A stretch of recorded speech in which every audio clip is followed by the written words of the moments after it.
Hey guys, new video for last Epoch. In this video we're going to go over my latest character, which is a Spellblade using Shatter Strike and mainly doing damage with Frostbite. And this build is sort of an older build, one of the first builds I actually really enjoyed coming to last Epoch when I first started playing. And nice thing about this build is, well, first of all, we have a lot of ward. We can get up to about 25k. I've seen 26k, 27k in some, rare instances. And probably, you can probably get up to 30k if you have a little bit better gear.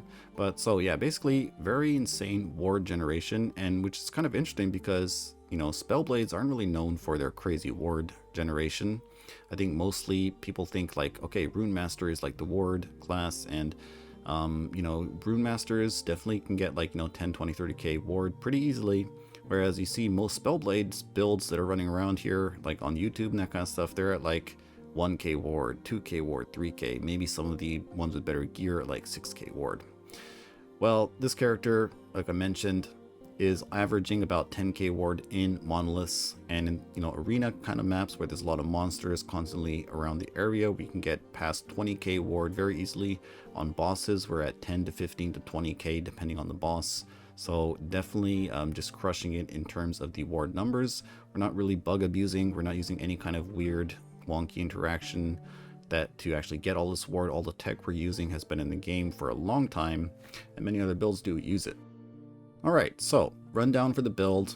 It's a melee build, right? So it's a melee build. It's a damage over time build, but we are actually applying over 1,000 stacks of Frostbite. That damage does feel fast. It's not like delayed where you like do damage and just okay, count to 3 and the mob dies. We're constantly applying our damage and things die very quickly. One thing to note about the build is it is a generator spender type of build. So we have our spending ability, Shatter Strike, and then we also have our generating strike, Mana Strike. If you don't like that playstyle, then this build isn't really going to be the build for you. Like I said before, this build can get crazy ward values and does have very nice damage, but it's not like going to be the strongest build out there. I do think it is probably one of the stronger Spellblade builds out there. I don't really think there is many Spellblade builds that have the same amount of ward generation, sustain, and damage combined. So that's one thing to note. If you do like these kind of like melee mage sorcerers that are doing like magic damage and shooting like projectiles everywhere and their melee attacks and all this kind of stuff, and you're just like shooting everything's freezing around you and just dying, then this might be kind of fun for you to play. Okay, so let's do some monoliths, and we'll try to do a Lagon too, so you can kind of see the boss DPS, the corruption. We're only at about 200 corruption right now because I just made this character actually a few days ago, so not really that high, but I'll have a Julra kill in here that you guys can go check out if you're interested in sort of like a benchmark. Now, one thing to note is, since we're using all these projectiles, this can get pretty laggy. It's kind of funny, but that's just how it is. But you can see at this level of corruption, we're just completely blasting everything. Nothing really does stand a chance. Nothing can really kill you at 200 corruption because look at the ward, we're like already at 10k plus ward.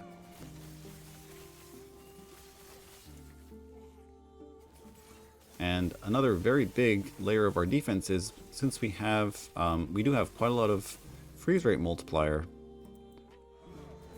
So basically everything is frozen. As soon as we basically touch something, including bosses, we can actually even freeze bosses almost permanently Like Emperor of Corpses, last time I was doing him, oh, here's the bosses. Basically, he couldn't do anything. He couldn't even get off his big explosion because I just kept freezing him over and over and over and over again. Alright, so let's do Lagon. 200 Corruption Lagon. Alright, should, you know, what could go wrong, right? Alright, so things are looking good. He's going to do his little I-beam. We can just dodge over the... Alright, let's move away from the I-beam because that's something we can't really stand in. Let's see if we can try to get 1,000 stacks. Oh, there we go, 999. Let's see over there. He is dying pretty quickly. As long as we don't get stunned like that, we can maintain over 1,000 stacks. Should phase him pretty soon, I think. He's going to do his little eye thing. Can we just stay here? Yeah, nice. So, 1,000 Frostbite stacks on bosses, pretty insane.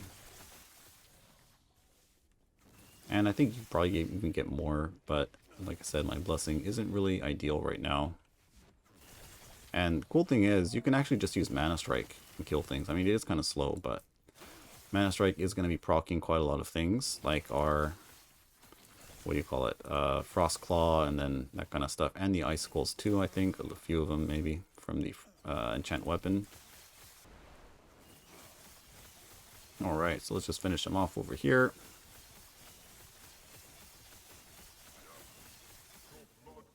And we get stunned. Alright, let's move over to this one here. Now I think he is, like, has endurance or something, maybe. Wow, that did a lot of damage. The Moonbeam. Alright, but wasn't really that big of a problem. Alright, we get the blessing. Let's see. No, we didn't.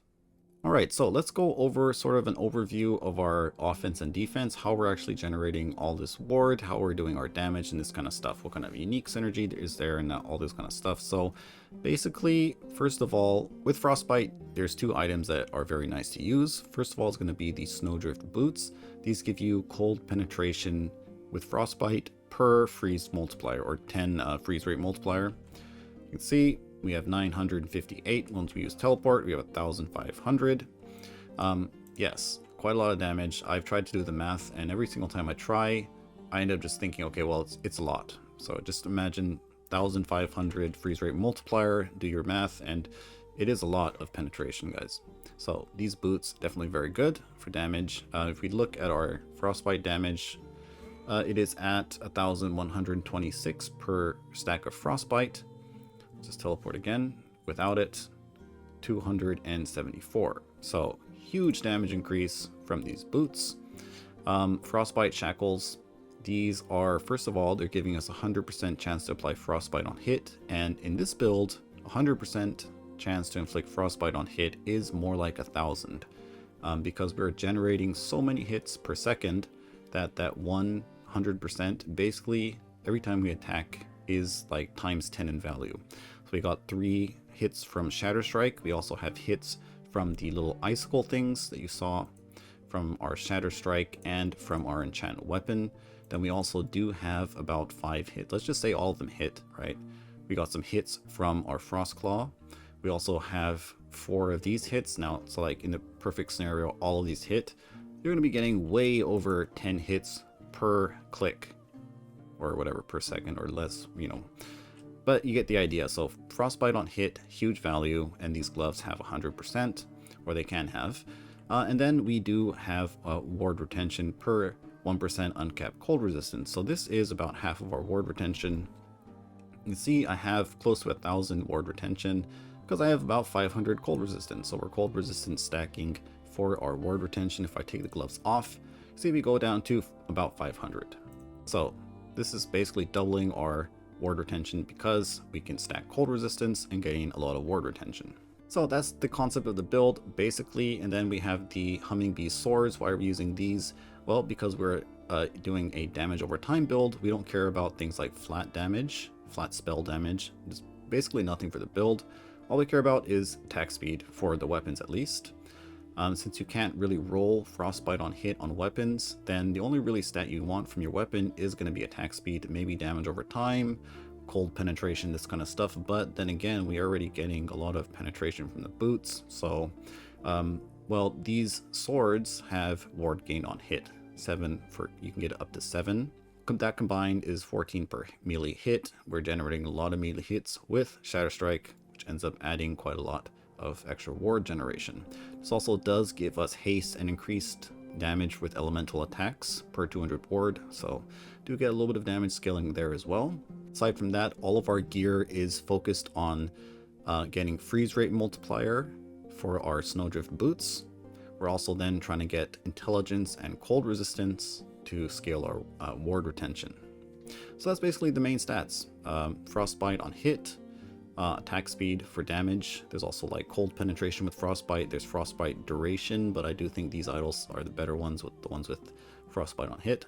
And then after that, we're getting a little bit of cooldown reduction, so we can get a decent cooldown on our Enchant Weapon and Teleport Flame Ward.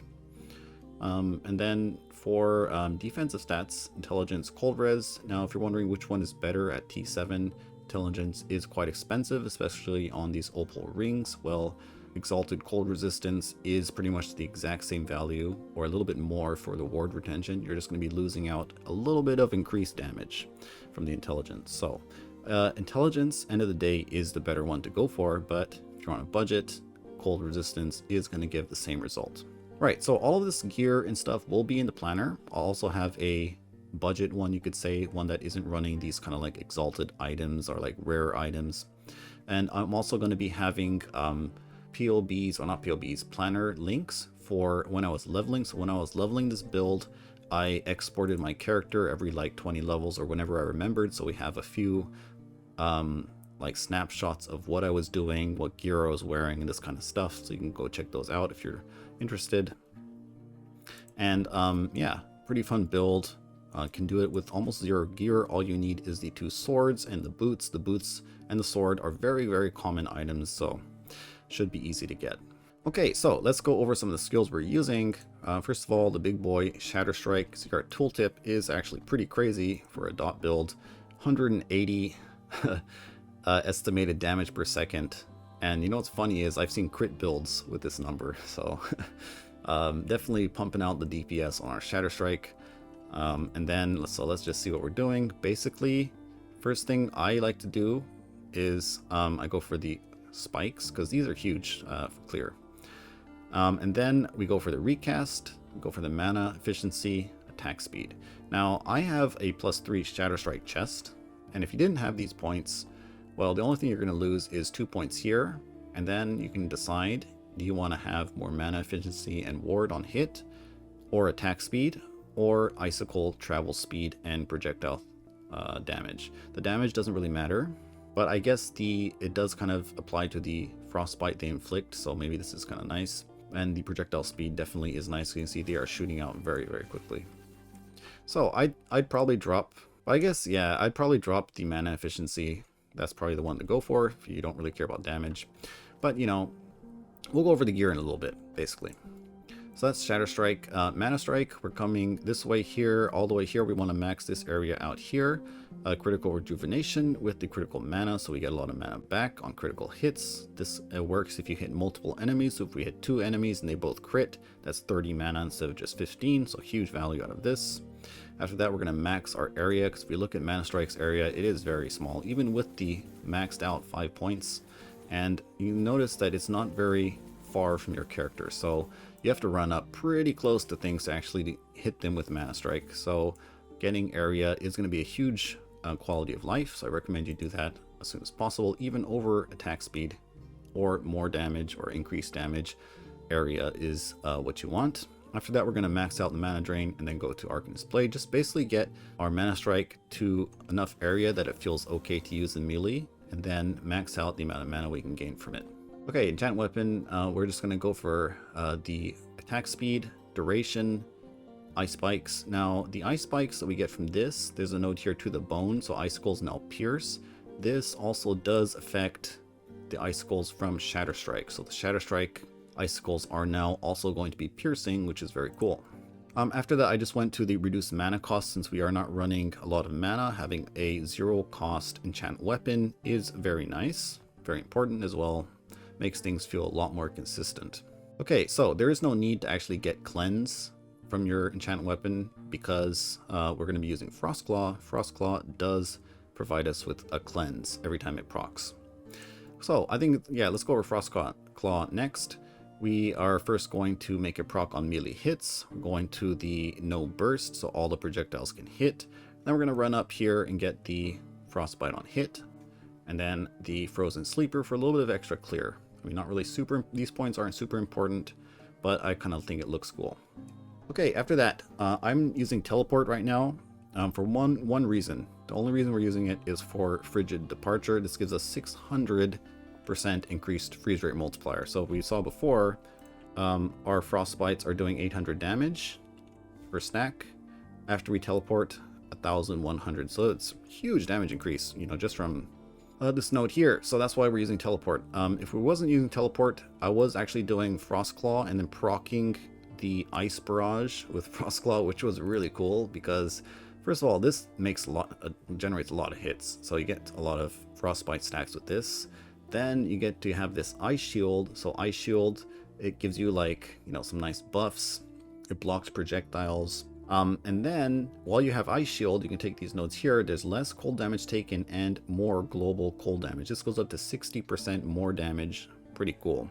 Downside is Ice Barrage costs 50 mana. So every time you proc it, you're just like, boom, huge chunk of your mana is gone, which could be used for more Shatter Strikes.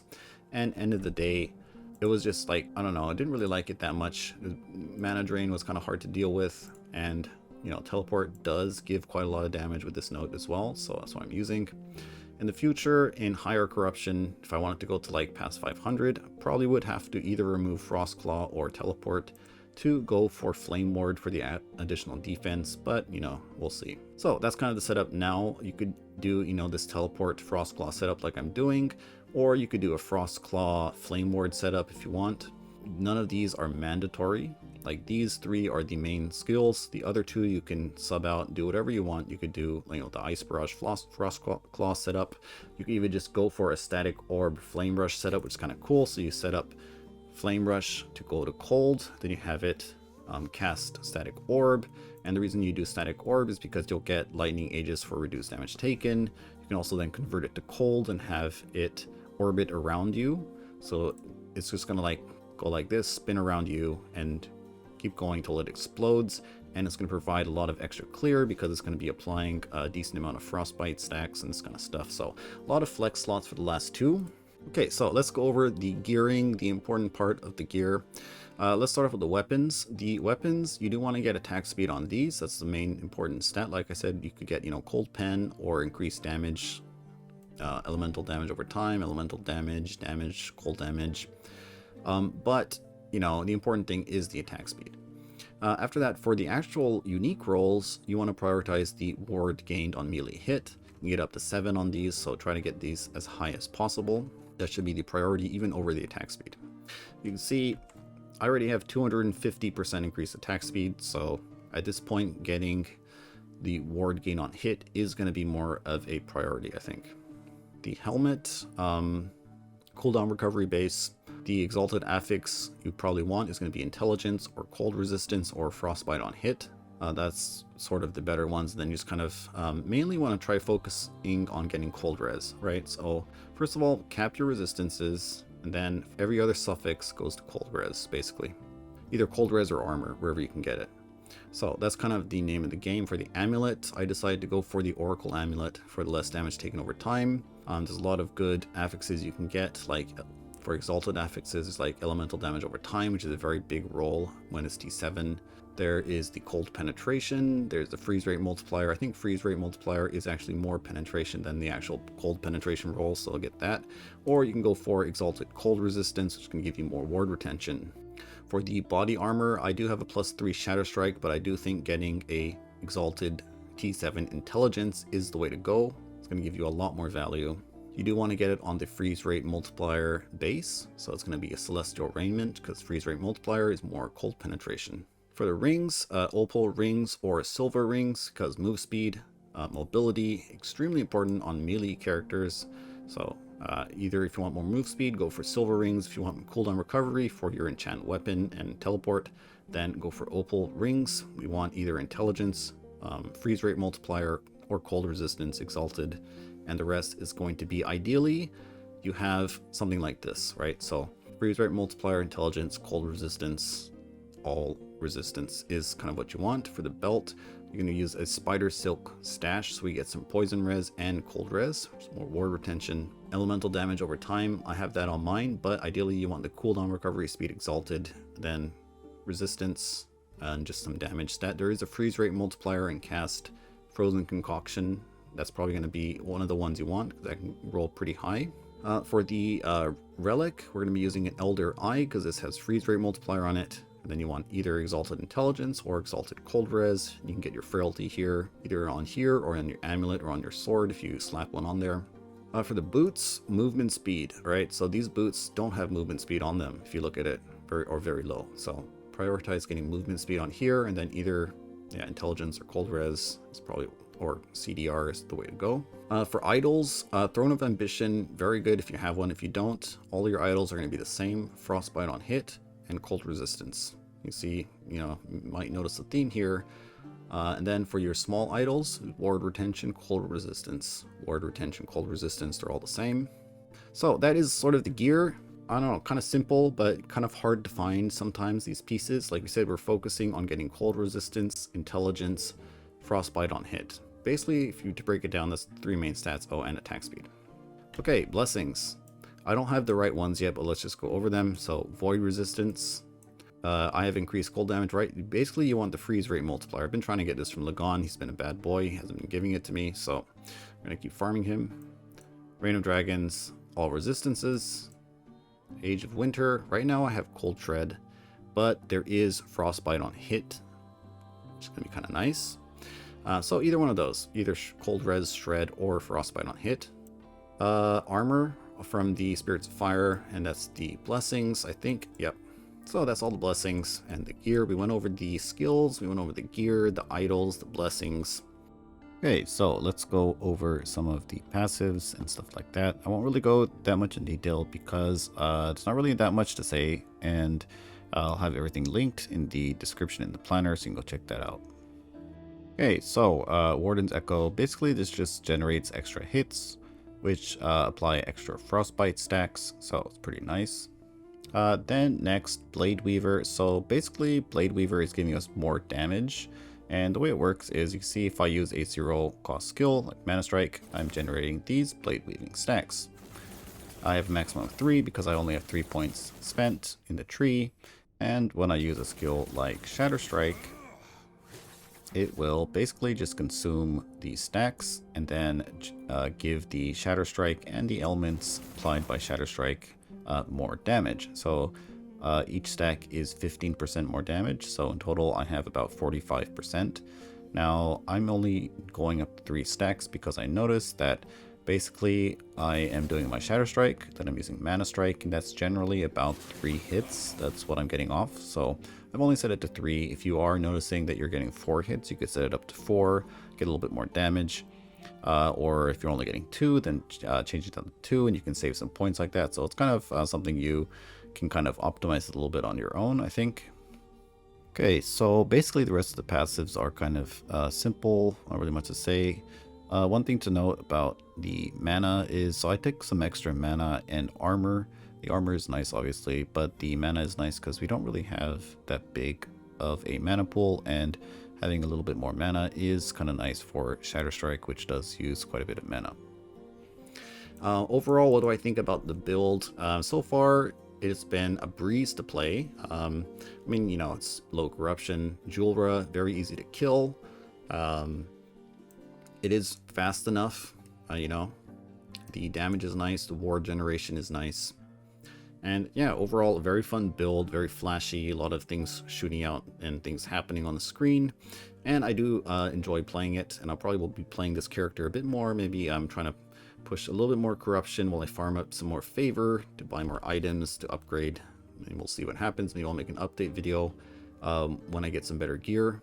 But just want to put this one out here. If any of you guys are looking for that sort of mage sword wielding kind of like build that is like freezing everything, you know, spells going everywhere, and like you're attacking with these like big attacks really quickly, and if you enjoy that kind of playstyle, then this might be something you would want to check out. Okay, but that's gonna be it for this one, guys. Thanks for watching, and I'll see you next time.